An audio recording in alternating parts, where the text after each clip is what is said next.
I interviewed this woman whose son was severely autistic. They wanted to institutionalize him. She would go pick him up, take him off the campus, give him what he needed, and then send him back to school. They could give him opiates, but she couldn't give him his medication at the school. She is taking a pretty big risk. She's part of the sandwich generation, caught between raising kids and caring for parents, and somehow still found the time to become the first cannabis romance writer Cambridge didn't see coming. I'm Jason Reposa, and after 25 years in tech and cannabis, I host High Functioning to show what actually works. Today's guest is Joyce Gerber, attorney, advocate, creator of the CannaMom show, and the voice reminding every overwhelmed caregiver you have to take care of yourself if you want to take care of anyone else. We get into what it takes to be open about cannabis when the world expects you to stay quiet, how moms are leading the next wave of normalization, and how Joyce uses story to push cannabis normalization forward. This is Real Strategy Over Hype. Let's dive in.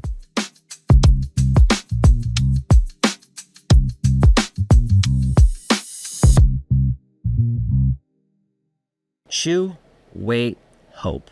Hard pass. Pocket uses micro and nano-emulsification, so effects show up in about a quarter hour. It's the gummy experience without the gummy lag. Pocket your chill and keep moving. So my name is Joyce Gerber. I am the creator and host of an award-winning podcast, The CannaMom Show, where we were talking about caring for and giving voice to women in the emerging cannabis industry. I did that for 5 seasons, and now I am an author. Oh, fantastic. So award-winning. Award-winning, yes. I love that. Maybe one day we'll get an award, Jacob. I'll give you a copy of it. You hang it up on your wall. Nikan, are you listening? Nikan. But I don't know if Nikan actually does those awards. It's those side awards. Remember how there's like... Yeah, I went on Nikan. It was like Nikan Cup, yeah. which is all like product focused. And then there was like a secondary show, which is a little more intimate. It wasn't like this big grandiose thing on the floor. It was like, I remember the year we won for our beverage enhancer as the most innovative product of 2023. Okay. I think then 2024, I don't think they did it. Oh, they didn't. So I actually missed the award ceremony. I was told I won, and then I never got the trophy. Yeah. And then I was a little plaque. That's a little plaque. So I did ask, and then I did actually, the podcast won Women Cannabis Association. It was out in Reno, and the podcast won there as well. Yeah. So on the podcasting side, just because we started there, do you like? Was it it was national? You had people in Reno and all those other places. Right. So my story, my cannabis story, is I had a cannabis awakening in 2016 in Denver, where everyone has their cannabis awakening. Yeah.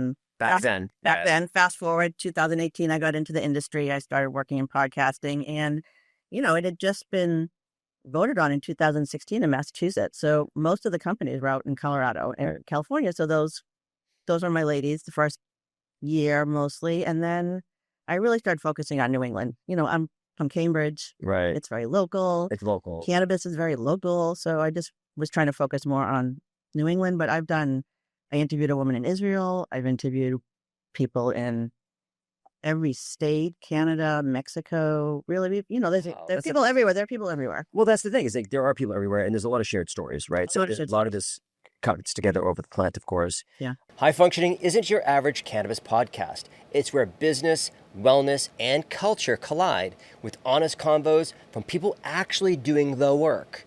Tap in at High Functioning Show and hit subscribe so you don't miss a drop. Now, back to the episode. But like getting back to moving 2018, like you're an attorney. So I'm an attorney by training. I used to practice family law. Okay. I'm also a woman of a certain age who was told she should do everything. I should lean in. Sheryl Sandberg, worst advice ever. And every time something happened in my professional life that conflicted with my personal life, my husband had a better job with better health insurance. So I was always the one to step back. Right. So sort of over the years, I sort of step back, which is how I sort of ended up in cannabis. But wait a second. You said Sheryl Sandberg. Yeah. Who was, I don't know her official title. Facebook COO something of Facebook. She says lean in. I know this, but why was that the worst advice? Because we're just human. Women are just human. We can't do everything at once all at the same time, and we did. So I have 2 children. I have a law degree. I stayed married for 35 years. I look okay. I've done everything I was supposed to do, but I didn't have enough help. I mean, that's the truth of it. Like, so I graduated from Northeastern University. My classmates were mostly, it was more than 50% women.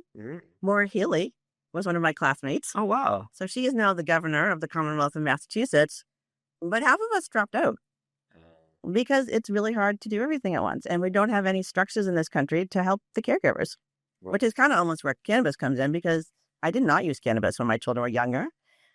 I actually feel sort of bad about it sometimes when I talk about it, because I was very stressed out. I was a stressed woman. Yes. So, and since you started getting into it, but what was your entrance into the cannabis like? Was it like you were then starting to consume and you're like, maybe I can make a career with this? Or did you just jump in and eventually started consuming yourself kind of thing? Yeah. So I did use, I used cannabis back in the day, but I thought it was bad for me. I thought it killed brain cells. Right. Even when all the myths running all the head is running through my head. Yeah. Even when I was my mother and my children were young, I had a group of friends. I don't know where we got it. Someone would get a bud, literally a bud. Yeah. And we wouldn't smoke it near the kids. We would go far. We would go somebody's beach house for the weekend. Exactly. Smoke our bud and feel good. I would feel really good. And I didn't understand what an endocannabinoid system was. I didn't understand how it worked in my body. I just knew I felt good, but then felt really guilty for the rest of the weekend that I was using this drug. Right. A drug. A drug. Yeah. So it was around in my life, but I wasn't a CannaMom.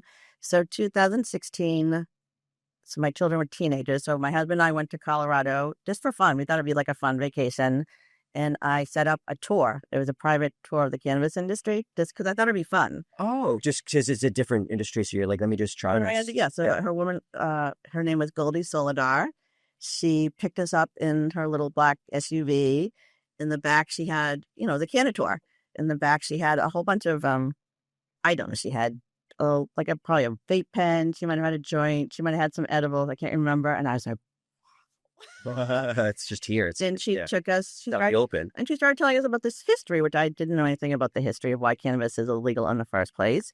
She brought us to a dispensary, which is really interesting. But she brought us to a grow facility, and that is literally what changed my mind.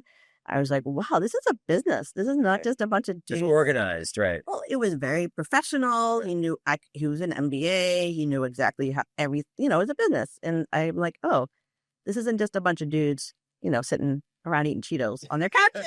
This is a real industry. So in your head, there was so much stigma built into it that when you first saw it, you were like, totally. And I have a picture. It was the first picture. It was must have been the drawing room was me with a big bucket of bud and the plants behind me. And I was took the picture, but I was kind of embarrassed to show people. Right. Yeah, I bet. And this is 2016, right? 2016. So we come home.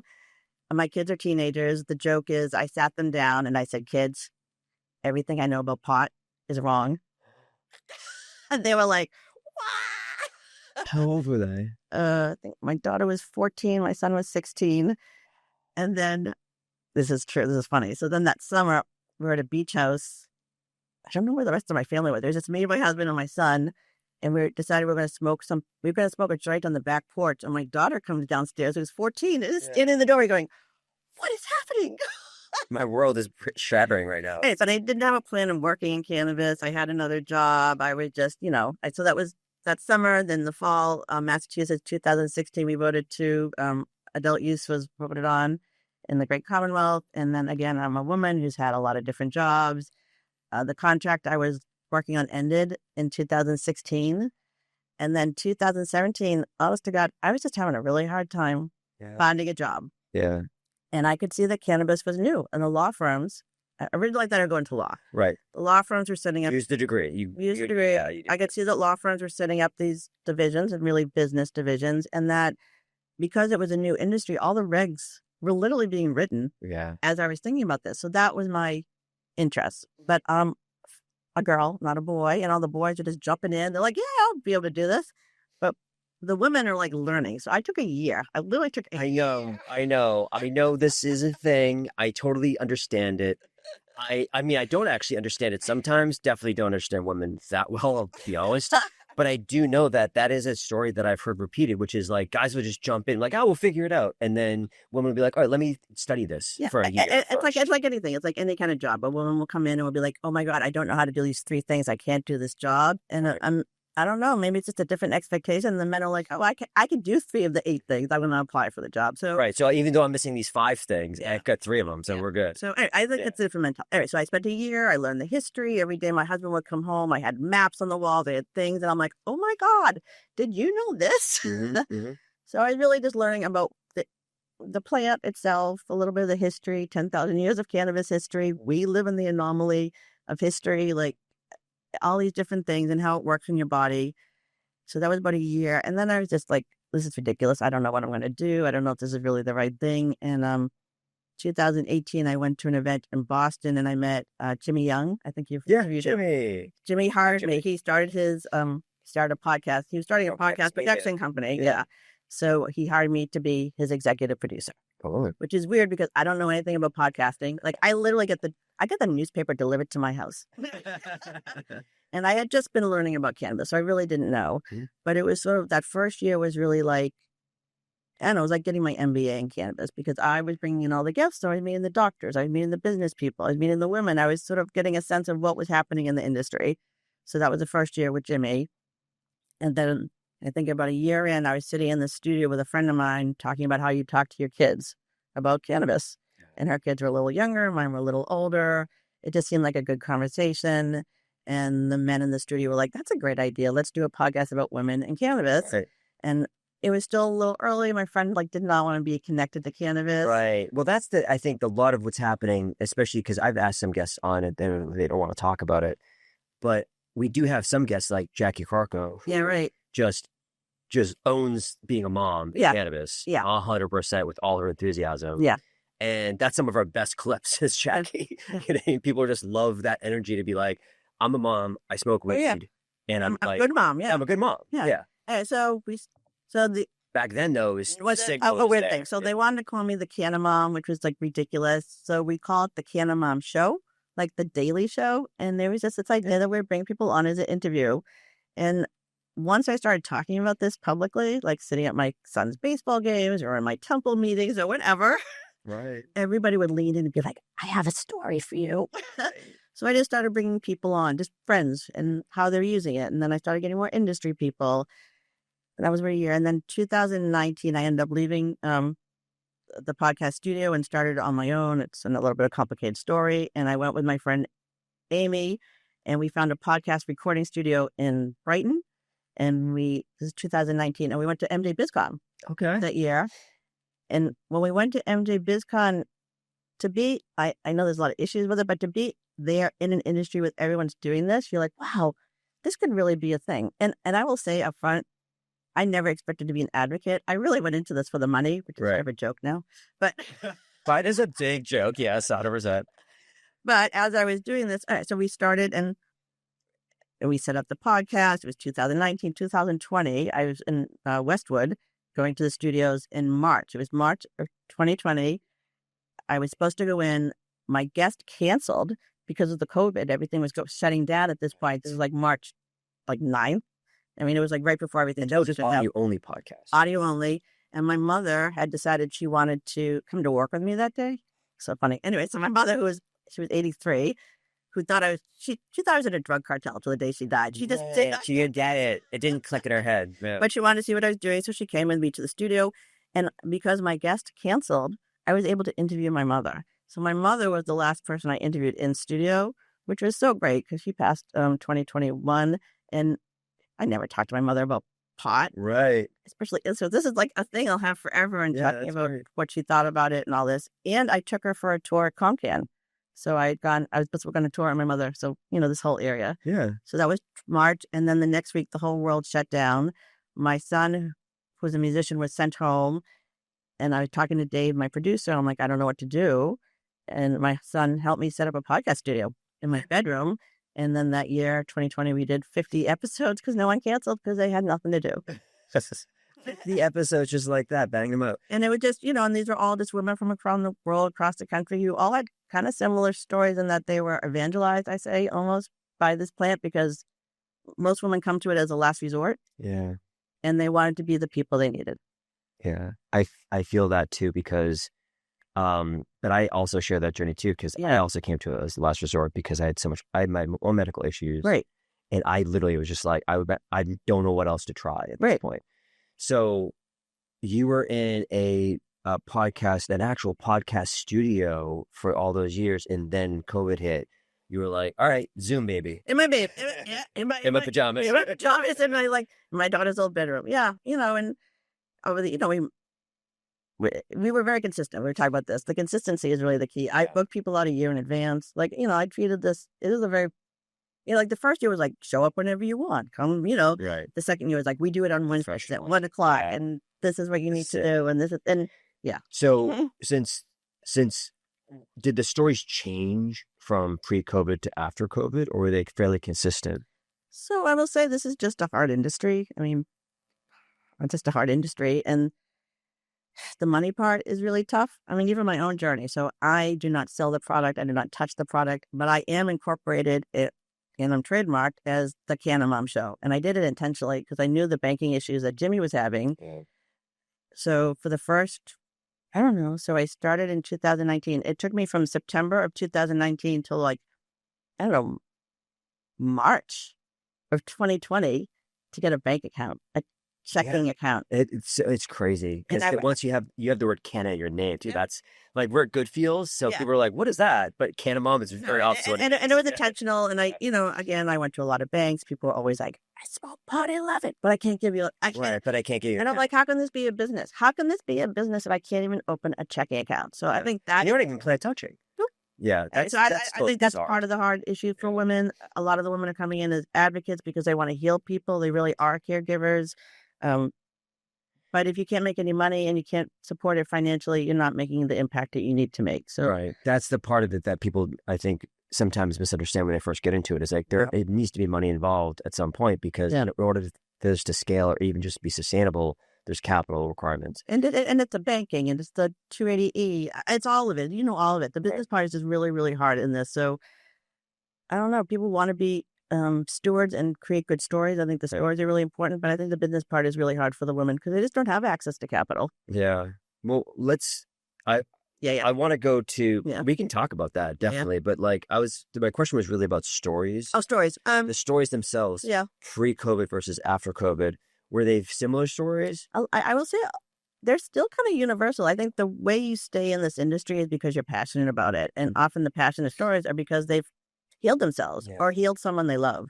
So I think that's universally similar. And I think the other similarity is these women want to be the people they needed. The nurses, the caregivers, the mothers, the product development even. Just, they felt alone a lot of times. I mean, I'm often very surprised by these stories. I was going to ask you about that. Did your view of cannabis even change over the course of as you interviewed all these? No, so again, it's not magic. We have an endocannabinoid system. It works with,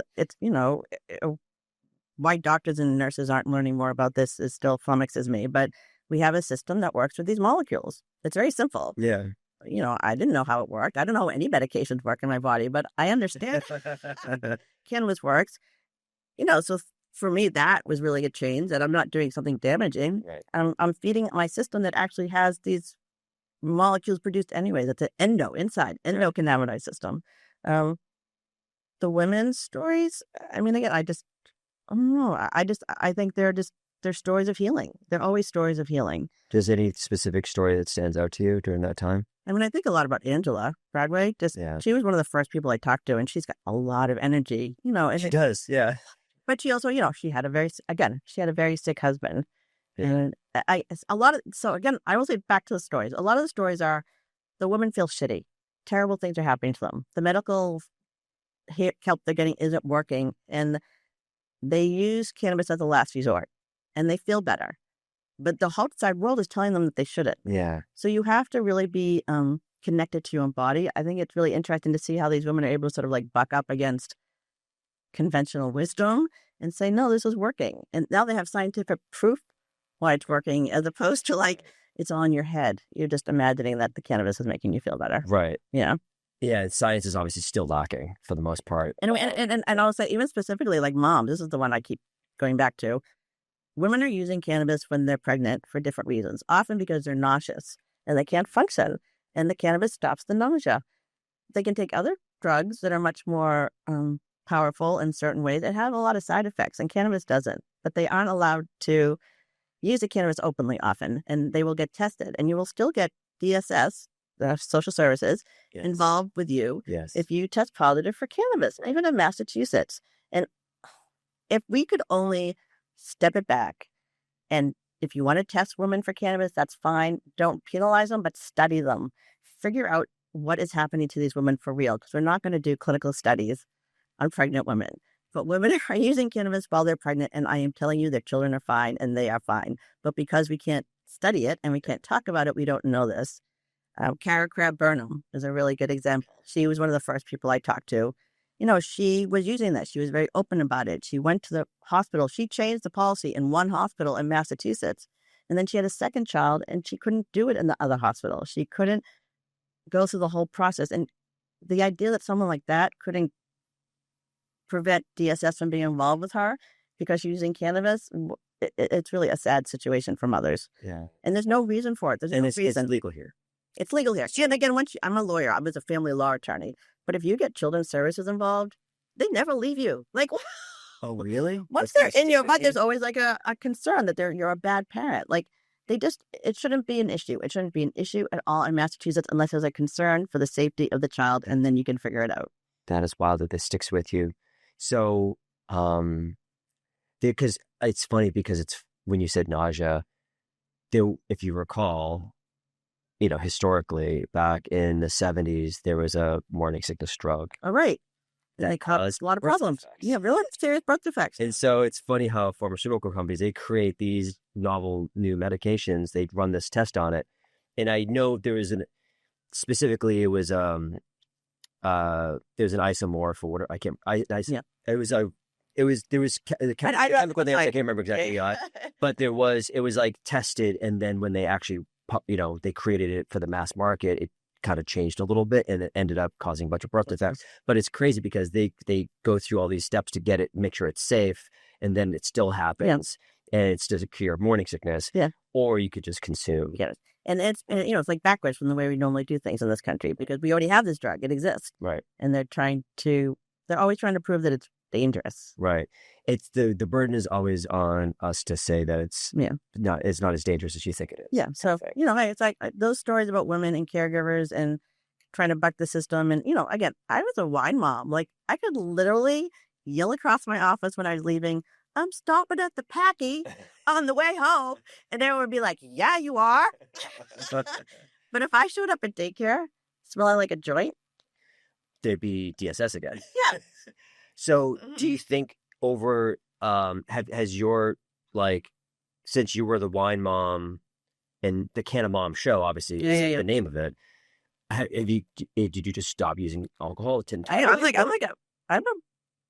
really don't drink very much. I went out with a couple of friends to a Cuban tapas restaurant a couple of weeks ago. I had 2 glasses of delicious red wine. I was in bed at 9:30. You're right. But that's what I'm saying. Like that journey in your own life, though, you consume cannabis and you're still very functional and obviously, advocate, and attorney, and all these things. Do you feel like besides, what was the main thing that the cannabis treated, for lack of a better word, in you? Oh, anxiety. Absolutely. Again, so I'm a Gen Xer. Wound up. I'm the Gen Xer. Yeah. We're on our own. We're basically feral. Whatever we wanted. I always had anxiety. It was just a thing I had. I was told, you suffer. You take medications, which I really didn't want to take. You drink. And those are your options. Those are really your options. And my epiphany is that I don't have to feel shitty. Yeah. I don't have to feel shitty. I can take a couple of hits of a joint or a little one hitter and it all dissipates. And I've been smoking long enough or consuming long enough that I've almost forgotten that I'm anxious all the time. I think it changes it also probably rewires your brain at something. When you're not always feeling anxious, it kind of calms you down. So I just never had, before cannabis, there really weren't opportunities to just chill unless I was drinking. Right, exactly. It was by default. The alcohol was there. Yeah, and I get it anywhere. Yeah, and I would get up. I was talking to my husband the other day. I'm like, do you remember the days when I used to get up early, walk the dog, come home, get the kids up, make them lunches, take a shower, look good for work, get them to school, get to work on time, do you remember those days, honey? He's like, I'm like, that's because you're at work. Ouch, that hurts right here. Guilt is charged. And then I would come home and I would do the reverse. And I know now that if I had just come home, if I had gone into my bedroom, had a couple of hits, I could have gone downstairs and been present with the children instead of just, and I'm a good mom. I got everything done. They never missed anything they needed to do. They were always fed and cared for, but I just didn't enjoy it. I was very anxious all the time, just trying to get through those steps of the day to get to the end of the day. And I know now that if I had actually consumed a little cannabis, I could have sat on the floor with them for 10 minutes, or I could have like really. And just played. Yeah. Just played. Yeah. Which is kind of sad, right? I'm going to be a great grandma. Yeah. The Canna-Grandma. Canna-Grandma. So because I feel that same thing, and I've relayed this story on the pod a few times now, but some of the best moments I have with my children are, yes, I have a little, like, I'm a microdose person. Yeah, microdose. Yeah. Microdose person. So a few milligrams or so, maybe upwards of like 5 milligrams. And if I'm reading stories to my youngest, who's 8 now, we just are laughing and being silly the entire time.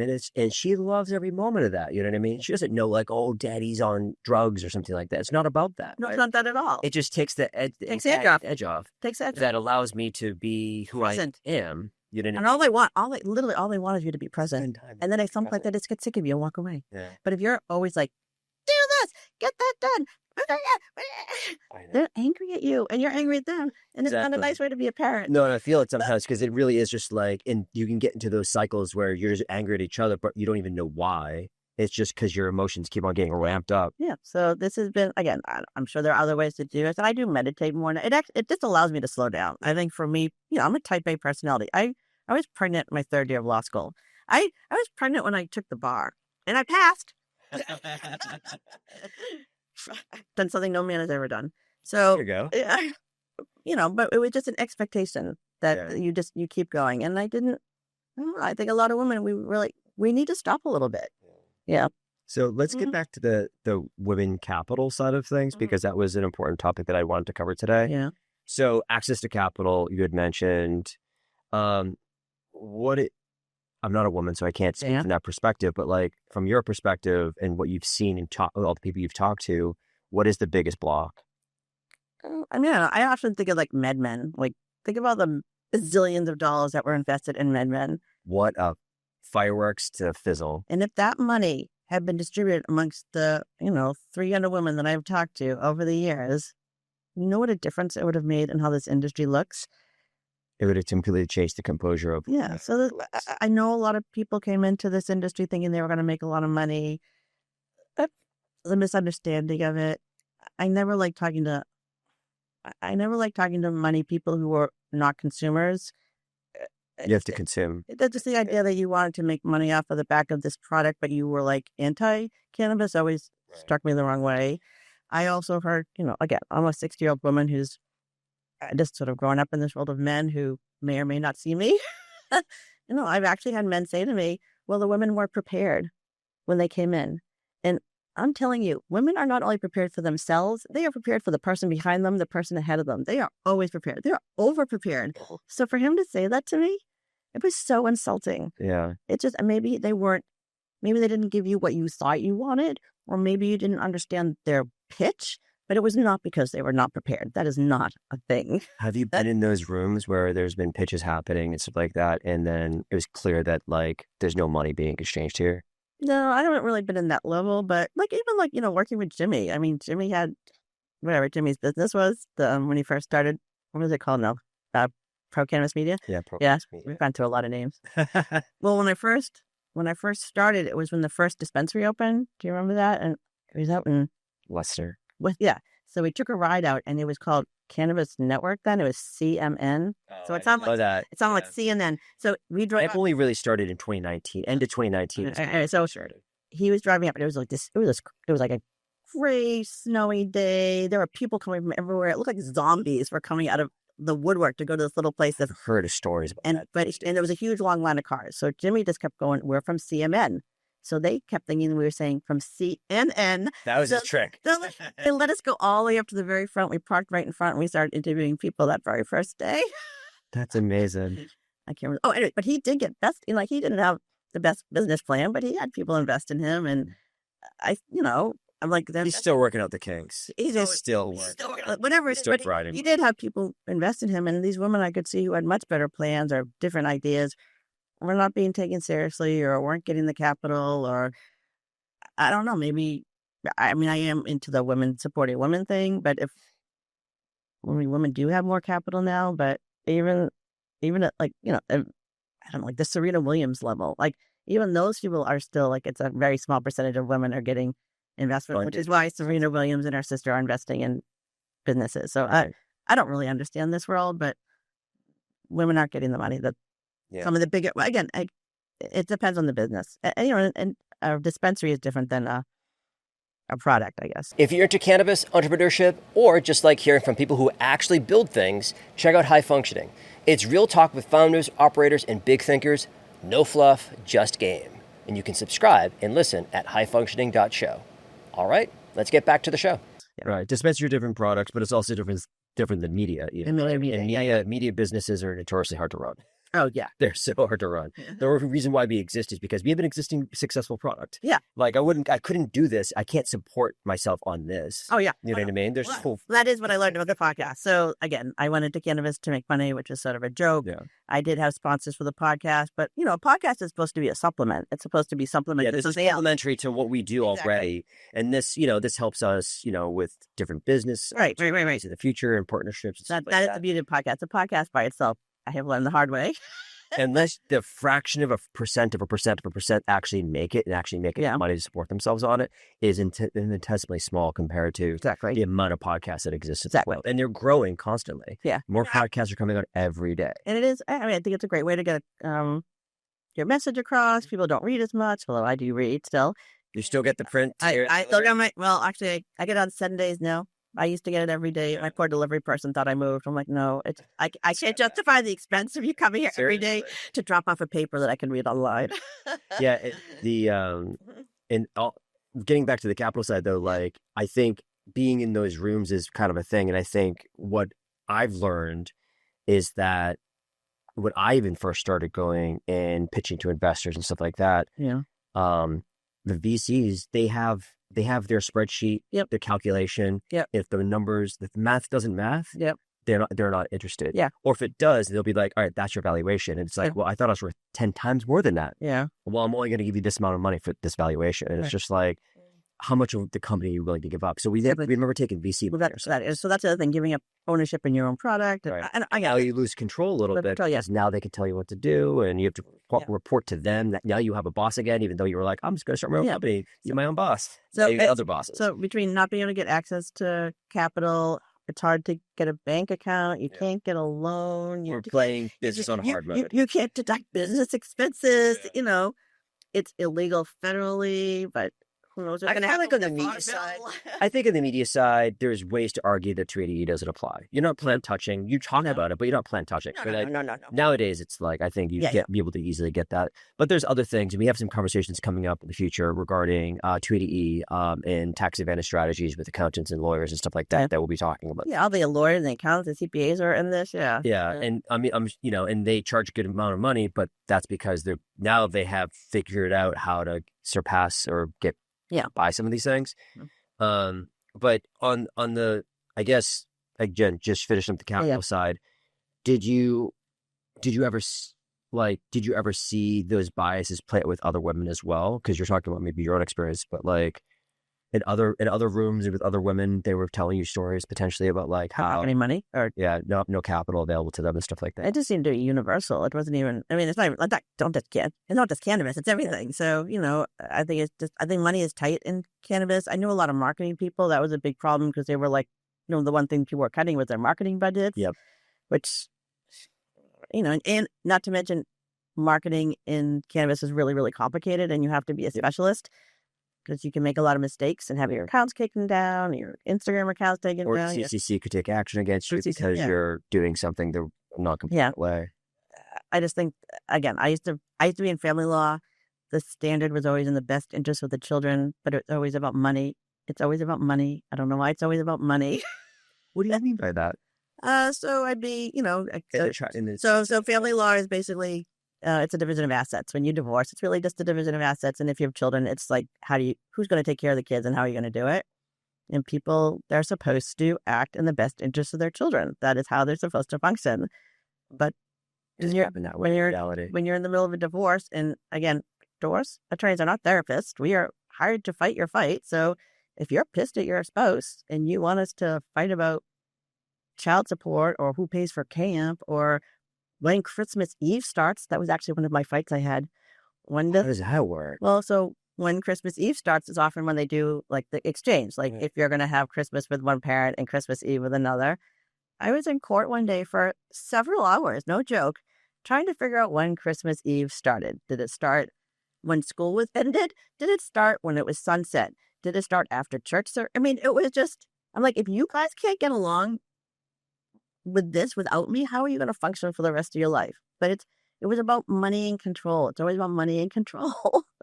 So what was the decision? When does New Year's Eve officially start? Oh, Christmas Eve. I think the Christmas Eve was whoever picked the kid up from school. I think that was the final decision. It was years ago, but I can't remember. Wow. Okay. But again, I think it's ridiculous. But you're paying me right by the hour. We're all fighting. You're paying me by the 6-minute increment, actually. So if you 6-minute increments, I thought it was 15. That's how attorneys charge the 6-minute increments. Because that's 10, so it's even. Well, yeah, it makes sense now. Obviously, yeah. So the secret life of. I was gonna say 6-minute increments, man. And I know everything's going up in price, including attorney fees, and it's just. Fortunately, we do everything above board here, so we don't really have to worry about it too much. But we do have, 3 attorneys that we, consult with on an occasional basis, whether it's for the business itself, whether it's for, XYZ, project. It must for you, but tracks. It must be always changing. Like even if, say the hemp ban goes back into effect, or even in Massachusetts, we have a new ballot initiative going on. Like let's go down that path. Actually, I was going to ask your opinion about that stuff. So basically, since I'm part of a trade group, MCC, we have kind of our own internal, like, how we're going to approach this, that we're going to combine with Mass EON and Mass CBA. We're all going to be on the same page and all that stuff. So there's things happening behind the scenes that, like, are developing. But it could change. Literally, my business plan could change any day. Any given day, I walk in, all of a sudden the government decided this. Yeah. Okay, now what do we do, right? Yep. So before we get to repeal, let's talk maybe just briefly on hemp. Yeah, because do you have any exposure to that world at all, or? I mean, so I will say, so my son, this is just like weird thing. So whenever I go anywhere, I'm just curious about how cannabis works. So my son is a professional musician down in Nashville.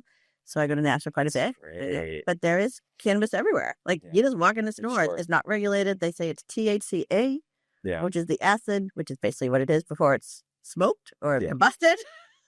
And that is kind of how they've gotten around it. Right. It's not tested. It is taxed, I think. Yeah, well, it depends on the company. Yeah. Some companies are more responsible than others. Yeah. And I have had, I'm not a big Delta 8. I'm not a big at Delta 8, but I have found some gummies that my husband likes that I get shipped from another state. Mm-hmm. I do some CBD. I like Healing Rose. I mean, is it a CBD? Healing Rose is my favorite. I actually carry samples around with me every day to hand out to people. Yeah, so I know I can see the products. I worry about CBD. I worry about the Delta 8 beverages being sold places like drug stores or gas stations. I used to always say never get your cannabis at a gas station. It's a bad idea. That sounds right. Yeah. So that part I do find worrisome, but I also don't think this plan should be bifurcated. I think this industry should be unified. Hemp could literally save the world. I think hemp is way bigger than cannabis. It could do everything that oil does and paper. It cleans the soil. It's like a circular. It's a closed loop system. Closed loop system, like Native Americans are talking about how you take care of the earth. Yeah. Hemp needs to be protected. Hemp needs to be not just protected, but it's the one thing in the Venn diagram of like politics. The Trumpiest Kentucky farmer believes the same thing I do. Right. When it comes to this. No, absolutely. But the thing, what happened was, just to take a step back, and that when they reopened the government, they snuck in a little bit of pork, which was a little bit of pork hemp ban, 0.4 milligrams per serving per any unit. Right. Or any sealed packages only can have 0.4 milligrams of THC in it, and that includes all the analogs now. right? Whereas before it was very clear it had to have 0.3% less or less THC. Yeah. Well, now everything included, which is the acid forms when you convert converted acid forms into THC. And so now 0.4 milligrams Nothing. there's nothing you can do with that, right? So I agree with you that like hemp should thrive. I 100% agree there. But it's going to make it really hard to grow hemp with less than 0.4 milligrams of THC. I advocated last 2 years ago, 2 years, I went into Washington to start advocating for the 1%. 1%. It's again, if you don't know what this is, it's a made up number. Yeah. 0.3 is literally just a made up number, and it makes it really hard for people to grow it.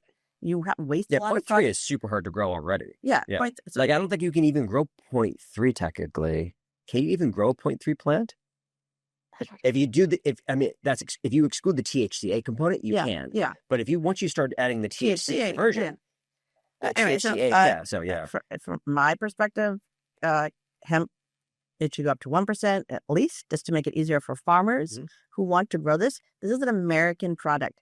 We keep talking about America first. This is an American-made product. It's made here. It's in our country by farmers who need to be rejuvenating their soils and finding a new way to make a living. The crop.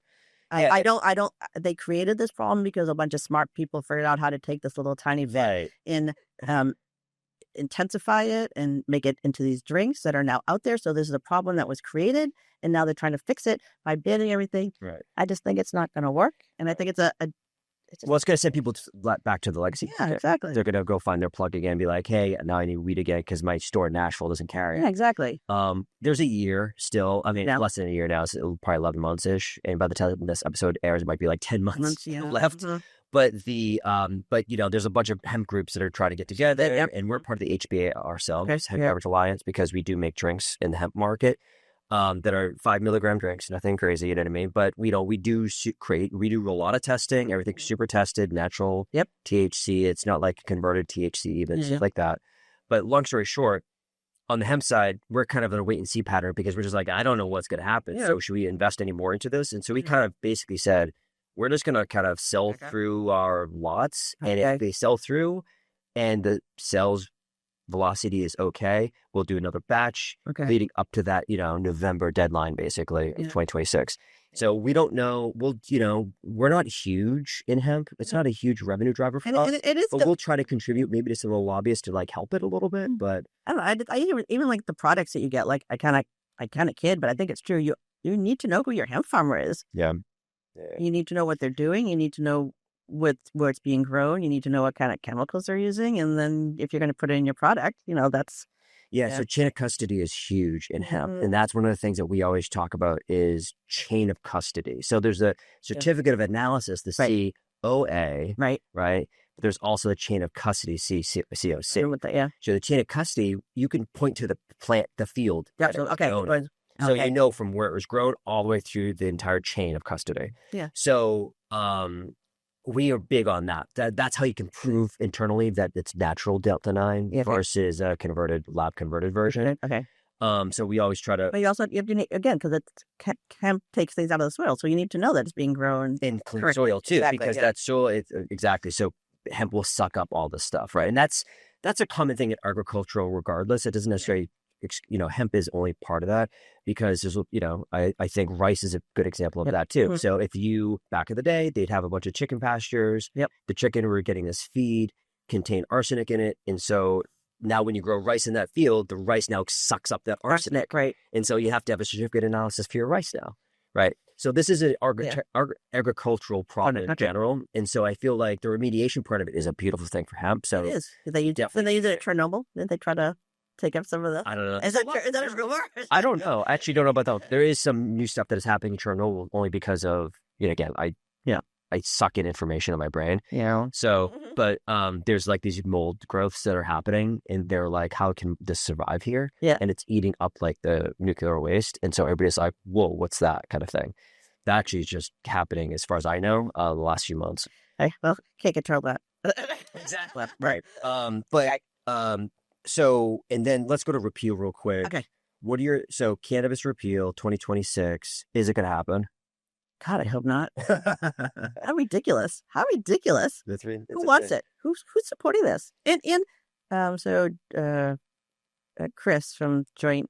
Chris Rohn. Yeah. Yeah. Talk to So, Chris Rohn. so Big fan. yeah, yeah.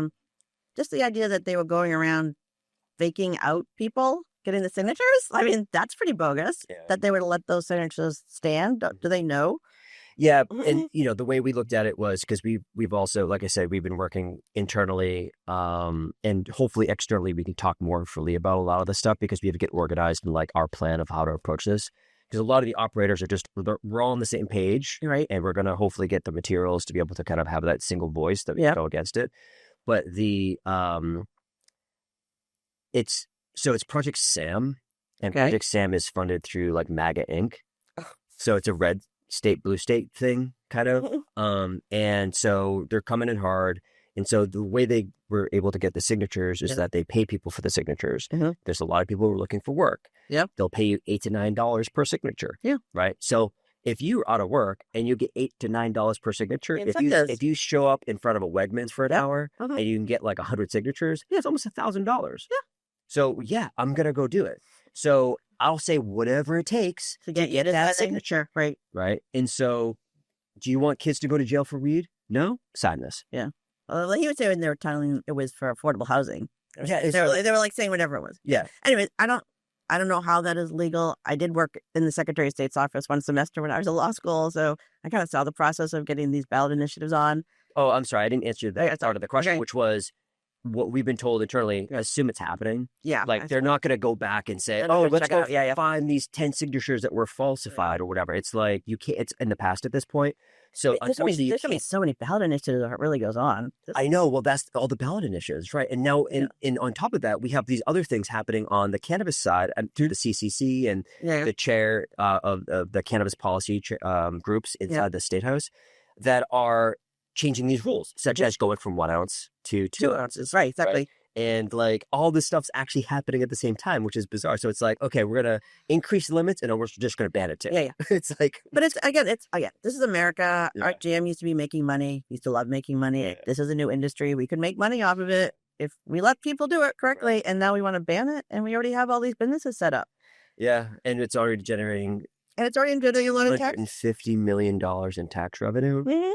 I can't imagine any local or state politician who's going to give up that $250 million, $250 million in tax. And again, it goes back to stories. Like, so why the story that they're sharing is that this is a dangerous drug that was put out into our community. And it's causing real harm. And it's causing harm, which is why they have these fees, those impact fees, the stupid impact fees that to mitigate all the horrible, terrible things that are going to happen, but they're not happening. We paid zero in impact. We have no impact. We have no impact. We paid zero. And that this is so, again, kind of going back to just like, this is very locally based. Every community has, these community host agreements and how they control who's coming into their communities. And the fact that we can't get rid of the impact fee yet, like Carolyn Pinot has been fighting this forever in April. And every town is different. We fortunately have what's called the HCA waiver. Right, okay. So our town is willing to just be like, we're just waiving it. Okay. Is what it is, kind of thing. Even though, some town administrators, town managers believe that it was a bait and switch. They were promised all this revenue and they never got it. So they're upset about that. They generally have moved on. Yeah. If there's a true impact, we're happy to, pay that 3%, kind of up to the 3% impact fee. But I will say when I first got into the industry and I was going to some of these meetings, I would go to the lawyer meetings and they would say it's extortion. Yeah. I would never have another client sign one. I would never, ever have a client sign something like this, but they had no choice because they couldn't get the space. They couldn't get into the communities unless they signed it. And then they had to hold on to the space. They had to keep paying the, rent until they could actually open. And I mean, if you're not in the industry, you don't understand how expensive and complicated it is, kind of going back to capital, that if you don't have enough capital to keep yourself alive for a year or so without bringing anything in, you can't even step your foot into this industry. And why is it so expensive? Why is it so expensive? Because everybody's afraid. Yeah, everybody's afraid that their kids are going to get access to it, and it's always about the children. The sky is going to fall. So, but yeah, so what we've been encouraging for the last 2 years basically has been, if you're looking to start a brand in cannabis, find a person who already has a license and partner with them. Exactly. Don't start it yourself. It's the quickest way to become a millionaire to a thousandaire.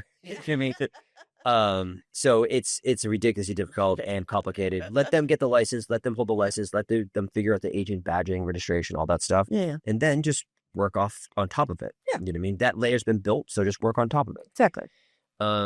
Let's get to I have a bunch of topics I wanted to cover with you, but I kind of wanted to go to the kind of what you're up to today. Okay. Okay. So we talked obviously a lot about podcasting, the CannaMom show, making a big impact in sharing those stories of moms in the cannabis world, and the lack of access to capital and all this other stuff, and the stories of just women who just want to relax at the end of the day. It should be okay to smoke a joint without being hyper judged by everybody in your community, right? Today, though, what does that look like, or where's your journey kind of heading? So for most of my life, I've been a secret writer. Oh, okay. Feels like a little bit of a mental illness, but I like to make up stories. And when I was doing the podcast, I always had this idea for cannabis-friendly fiction. Okay. And I actually met Emily Post's granddaughter, I think, wrote this book called Higher Etiquette. And I was at a cannabis wedding expo. It's a long story. So I was at a cannabis wedding expo, and I was talking to her, and I said, hey, I have this idea for cannabis-friendly fiction. And she said, that's a good idea. And people, all you need is one person to be like, yeah, that's a good idea. And then you're like, oh, I can do this. So I had this idea. And then the last year of the podcast, I put it out kind of as a serial. Like instead of I do a newsletter every week. And instead of doing like a post, I put out a chapter of this book I was working on. So that was the end of that. And I stopped recording in 2024. And the book kind of went to this wayside, and I started working on something else. Mm-hmm. And then in cannabis or outside of cannabis? Oh, they're always stories. I think expository writing is just my mental health. I try to write stories. But I mean, the thing when you took a break to do something else. Yeah, I'm cannabis or not cannabis? No, I took a break. I stopped the podcast. I wasn't sure what I was going to do. I was trying to regroup and figure out what was happening next. And the whole time I was still writing. Mm-hmm. And I met up with a group of women writers. It was like a conference. And I don't know, I had this book. I was thinking about it. And I met this woman who creates book covers. So the book wasn't edited yet or anything, but I'd written a first draft. So I got a book cover. And I'm like, oh, I have a book cover. And then I was like, are you going to fill it up? And then I was like, all right, this is good. And then I'm like, okay, I don't know if you've ever written a book. The editing process is a big long process. I have not written a book, and I don't necessarily think I have the fortitude to get it. It's a lot of alone time. Yeah. So I ended up hiring an editor who went through my first draft, and it needed a lot of work. It just needed a lot of work, but then I was sort of on this roll. So then I'm like, okay, I want to do this. And I put out on my LinkedIn, if you see it, it's called She's Taking a Break. It's a contemporary romance, but for cannabis lovers. I call it a Canna-Romance, and hopefully I will be launching it on 4/20/26. Oh, fantastic. But I am in the editing process now, which is just laborious and is that isolating. Because do you look at those words and you're like, well, because you have to get, I guess the editor's there to they're still there to tell your story, but they're there to clean, to make it all connected. Yeah. So, and it hurts your feeling. Like when I got the first edit review back, it was a 5-page letter. I did not look at that letter or the email. Right. For I don't know, a couple of weeks. It's going to be painful. My little instincts are it hurt my feelings, but I'm a grown ass woman, and I looked at it, and she was right. And I did what needed to do this summer. I just kind of put my head down, ignored my family, really got through the whole draft, sent it back, and there is still work to be done. So I'm in sort of the final stages right now. I mean, the hope is that it'll be ready to be kind of line edited, the last clean line editing early in 2026. And it may or may not be available as an ebook on 4/20/26. What about, so before we go to the publishing of it, Mm-hmm. and for an aspiring writer out there, maybe you could share a little bit of maybe what you do differently if you were to start again. If you're like, hey, I'm going to do my second book, what's the first step? I will say not start with the cover, probably. Yeah, probably not start with the cover. Or maybe, I don't know. If it inspires you. Yeah, so there's we live in Boston. Grub Street Writing is this amazing institution in Boston. They have wonderful classes and support groups, because writing is very lonely. You're literally sitting isolated by yourself making up stories. It feels a little crazy. Yeah. But to meet other people who are doing this, and this just like cannabis, there's two sides of everything. There is the creative side, there's the process, and then there's the business side. So the business side is really the marketing and all the other things you need to do with a book. So right now I'm just head down finishing my product so I have something to market. And I feel like I've been in the industry for so long. I have this whole network of women who I know read. Yeah. So that is who I'm going to be marketing to. I feel like I did this backwards. But if you're a new writer, I think writers are writers. Expository writing is like the healthiest thing you can do. I have figured out that I do this, I don't know, for my own mental health. I try to remember the stories of my life, but I put it in fictional form. Do you ever get writer's block? Yeah, but I do a lot of it's just like the podcast. It's consistency. You have to do it every day. It's a job. Like it's not like this thing I'm waiting for inspiration. Right, exactly. All of a sudden you going for a walk, you're like, oh, back in front of the that, so if you're a new writer, the excitement of being a new writer is you probably have notebooks or whatever. However you like, I actually write by hand. However you keep your thoughts, and then you want to do a book. It's the creative part is exciting, and then it's like your monkey brain. It's like that, like going through it. Does it make sense? Is it structurally correct? Is there a character arc? Is there, a plot line? And a romance novel, there better be. Is it grammatically correct? I feel like you should just get a prize. I built a world. I created characters. I wrote a story. It's got a plot line. It's grammatically correct. In like the modern time? Yeah, so it's a contemporary romance. I always, I'm very house focused and very Cambridge focused. I realize, and I've done this before. I've written maybe like 5 or 6 different it feels like a weird thing, but I've never got to the point where I got it edited to like actually have. Right. So you've done your own kind of, like you said, and say the word again, not exploratory, Developmental? Or what? Expository writing. Expository writing, yeah. Expository writing is how I understand the world, and I do it by turning it into stories instead of just being like, today was a shitty day, Right. So expository, in other words, so you've written 4 or 5 kind of like... Yeah. And it started so... short story to novel length. Mm-hmm. And in 2013, I ran for a local school committee seat in Cambridge, Massachusetts. I had a good story. My campaign manager was an 11-year-old boy named Zev, for real. He actually, during my campaign, he met President Obama, and he had these little cards that said Joyce Gerber for school committee campaign manager cards printed up, and he handed President Obama one of those cards. And then I saw Obama like put it in his pocket. I was like, wow. That's amazing. Anyways, I had a really great time with him. We got a lot of press. I was on NPR. I was on, I got the Boston Globe and the Herald did a story of me. This is for a school committee seat in Cambridge. It's also Cambridge, though, so it's a big deal. Cambridge politics, no joke. I did not win. Yeah. It was very sad. I was really heartbroken. I was like, it felt that media behind you. It's strange you wouldn't win. It is. Politics is built for incumbents. Yeah. You either have to take on, if someone is leaving a seat and you take on their voters, it, so yeah, they will pass on their voters, or you have to find new people to vote, and it's really hard to get people off their asses to vote. I mean, as much as I hate Trump, he's a good politician, man. Right. Well, that's why the repeal side for the just to switch back to the Massachusetts ballot initiative, the repeal side has a bigger fight because they have to actually you have to say, yes, I want to repeal, which is way harder than saying just like no. No way. Yeah. But it is a well-organized kind of machine that they're taking very seriously, and they see cracks in our armor of Massachusetts cannabis because of all the media stories and the Herald and the Globe about like how awful our industry is because there's never a good story written, which is part of the reason why I started this podcast, because I want to share positive stories. Exactly. But like there's so many negative stories out there. I think they thought we were an easy target to be like, oh, let's repeal it. And if we get that win, then let's go to XYZ state. Yeah. I mean, next. So, but yeah, it really, politics is so hard, and the lobbying and getting people to get off their butts. So I did this thing, I got a great campaign. I had this kid, I got whatever, and I still lost. And I was really sad. I mean, it felt like a death because I just assumed I was going to win. I was like ready. Like I was like, this is my thing. I know what I'm doing. I've had training. I went to this women's Emerge training group with like other women politicians. I just, it's a skill set. It's like literally a different skill set. And I'm an introvert. So for me to get out there every day and canvas and talk it's really listening, but to get out there every day and knock on people's doors and go to meetings and stand up in front of people. And I did all of it, still lost, felt like a death.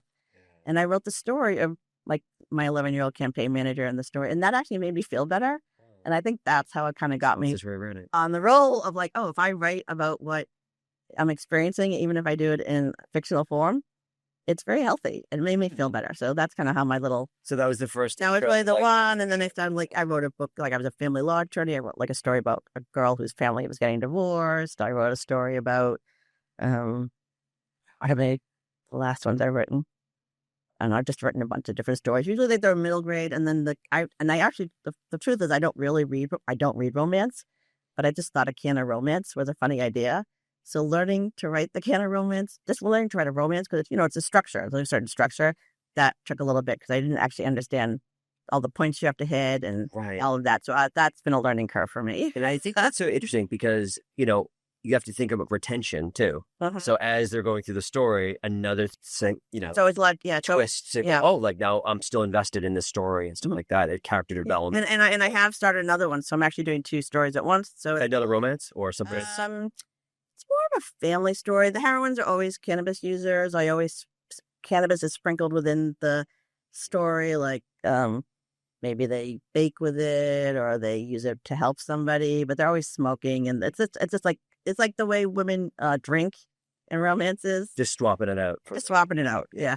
And I had a friend who, I need ARC readers. Anyone out there interested? I am going to need advanced readers. If you want to, contact me. I've had people read it who are not cannabis users in any way, shape, or form. And they'll be like, oh, she seems better at the end. That's fantastic.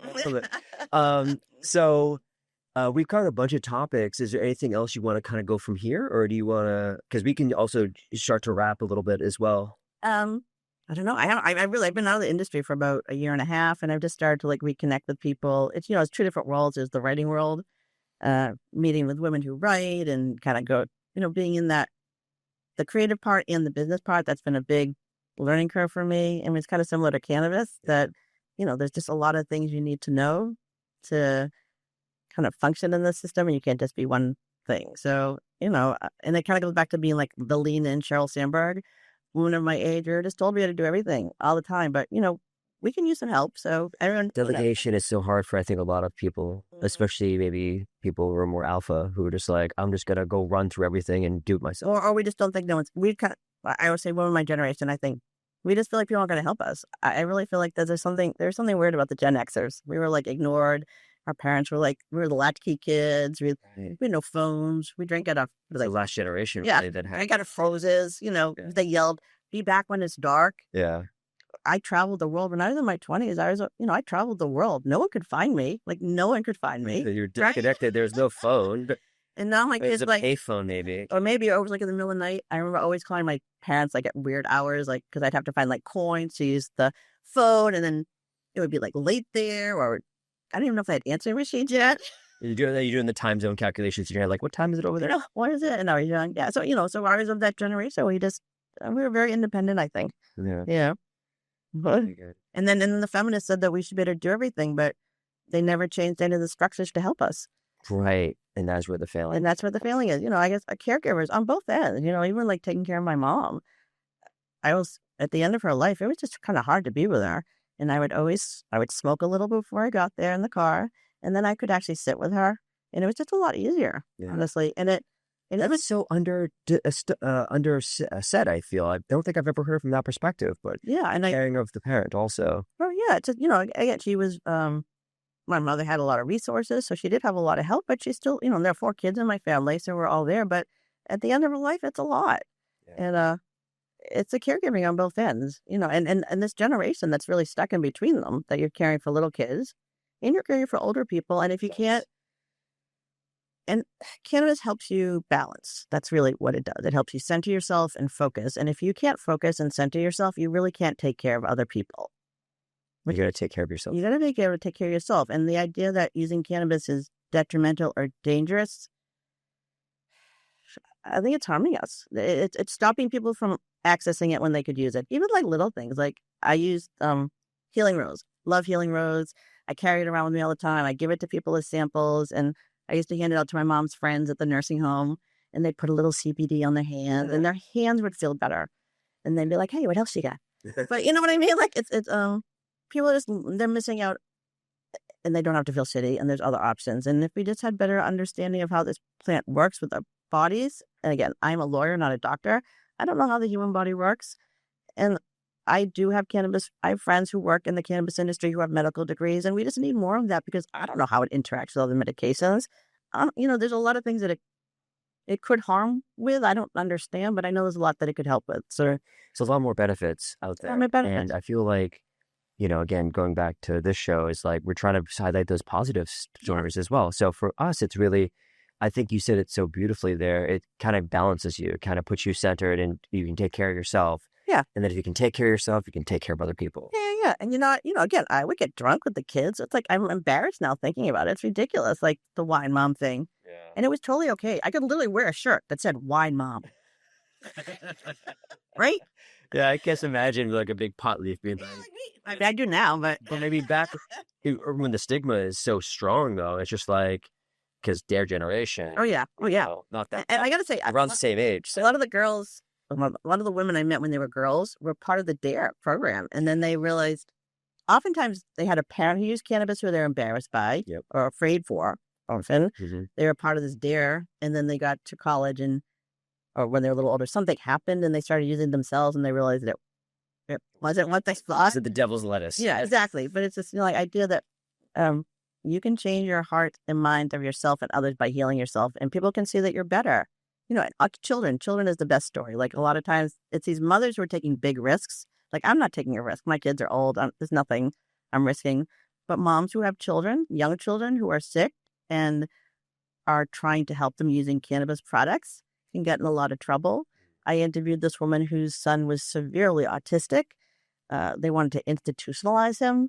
She figured out how to give him some cannabis products. I figured how it worked, and he was able to function so that he was able to go to like a regular school or a day school, but she couldn't give him his medication at the school. So when he needed his dose, like they could give him opiates, but when he needed his dose, she would go pick him up, take him off the campus, give him what he needed, and then send him back to school. That's great. And she is taking a pretty big risk doing that. That's a huge risk. And we hear stories like that all the time with our products even. Yeah. We have people coming in, they'll buy like 5 or 6 bottles at a time. Yeah. Store it. Yep. And then they'll break it out for their autistic, child or whatever. So there's definitely something to that. And again, science-wise, who knows? I'm not a scientist either. So it's like hard to understand kind of like why this actually works. But if it works, the parents will do whatever it takes. Exactly. And, you don't want to see your child suffering. And I don't know, again, autistic children, they have a lot of emotions inside of them. And how are they going to get them out? Yeah. And if you can calm them down, if they can feel okay in their own bodies, they're going to function better. Yeah. So, I don't know. I mean, the beverages are great. The tinctures are great. I mean, edibles are a little tricky because they do metastasize differently. So you really don't know. I've heard stories. This is true. I've heard stories of parents before it was really legalized and they had no medical help. They would make brownies. Yeah. And then they would take a slice of the brownie and then see how they felt. And then that's how they dial it in. Yeah. And they would give their child a smaller portion. I'm like, that doesn't seem that scientific. No, I know it, because control is everything, right? And that's what we focus on a lot, is control. And because dosing. if you don't have control, if you don't know what your dose is and you don't know how to get there, you're going to be lost, and it's scary. Yeah, and dosing is so important. That's like a huge issue, especially for women my age and older. We know the least about it. We could use it the most. We're very afraid of it. My friends are all afraid of being high. I don't want to get high. And I'm like, you want to be healthy and insightful and grateful. You want all that anxiety that's rising inside of you, you want to like tamper that a little bit? But they don't understand what being high means. So I guess they don't want to be high. The context of it. Yeah, they want to feel better. Yeah. They don't know how much to take. Everyone's had a bad edible experience. Yeah. Edibles are tricky because they metastasize differently. So they're actually different molecules. So that is why you feel differently when you take an edible. Right. If you want something more immediate, the tinctures are good, except people don't really like the taste so much of tinctures. Yeah. Beverages are huge now. My lady friends love the beverages. Yeah. They're easy to drink. They're socially acceptable. A lot of people don't like the smell of the smoke. Right. And that's another part of it is obviously the discreetness. And that's one of the things we focus on is with the drinks and the tinctures, taste really good. Yeah. Discreet. We have even a small one now called a pocket. And you don't even know. And like you drop it in your drink. Yeah. Nobody has to know what you're having. And you just don't have to feel shitty. Right, exactly. I like that, Joyce. I appreciate that. I appreciate your time, Joyce. All right, so everybody, do not feel shitty. And check out Joyce's book when it comes out on 4/20 as an ebook at least. It will be out as an ebook at least on 4/20/26. I'll be launching it. And then, so when I did the podcast, I always did different giveaways and marketing things in May because my birthday's in May and it's Mother's Day. So I used to make these quilts. So the first year I made a quilt, it looked like a giant bong. I called it a Bong for Mom quilt.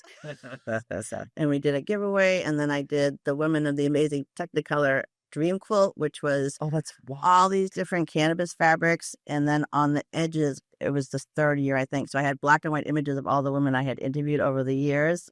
That's amazing. Then the last year I did it, my son, the musician actually makes guitars as well. So I asked him to make me a guitar out of hemp wood. Oh, I actually remember that guitar. Yeah. I remember that. He made it out of hemp wood and you can smoke out of it. And he did like a little teeny Instagram video of him smoking out of that hemp guitar.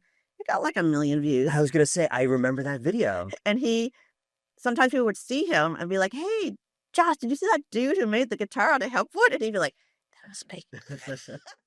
And so Chef Nick over in Dedham, he won that. And anyway, so I'm thinking of maybe I'll do something in May for the well, like maybe I don't know, maybe a pot leaf quilt. I don't know. I'm thinking about it. So right. I do want to do some marketing. I do have to finish it, but now I keep telling people. So now it's out there because a lot of people, especially industry people, listen to this. And so if you've got a giveaway, people love the giveaways. Yeah. So what we'll do is we'll definitely put some in the show notes. Okay. You can figure out how to get a hold of you to potentially be a advanced reader. Yeah, I will need advanced readers who will get a copy of the book, but we'll actually have to write a review. That's sort of the big thing. Right. Reviews are everything in that world. I am learning a lot about publishing. It is a strange business. Did you get it advanced, by the way?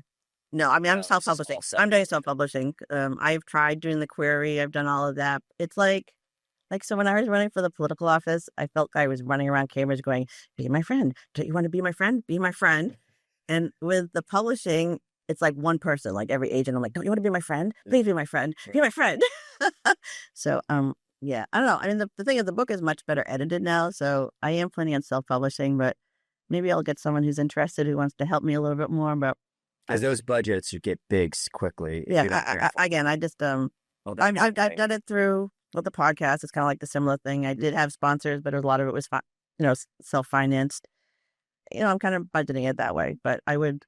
I think these stories are, it's how you change culture. Like the reason people smoke cigarettes is because they were in movies. And the reason we think alcohol is so great, and we think of it, alcohol was in our Constitution. It was unconstitutional. Alcohol was prohibited. And then they brought it back and now they made it culturally okay. And now everybody drinks. Like it's totally fine. It's very much out in the open. Stories are what, it's like how we change our hearts and minds. So if my little bit is to put a story out there with women who are smoking cannabis, using cannabis, it's not because they're bad and not because they're like going to rehab. It's part of their life. Exactly. It's just part of their life. Yeah. All right. I appreciate your time, Joyce. This is fun. So much. This was like, I don't know. I haven't been here for a while. I haven't done this for a while. So I'm back, people. All right. Let's do it. Show's back on. Show's back on.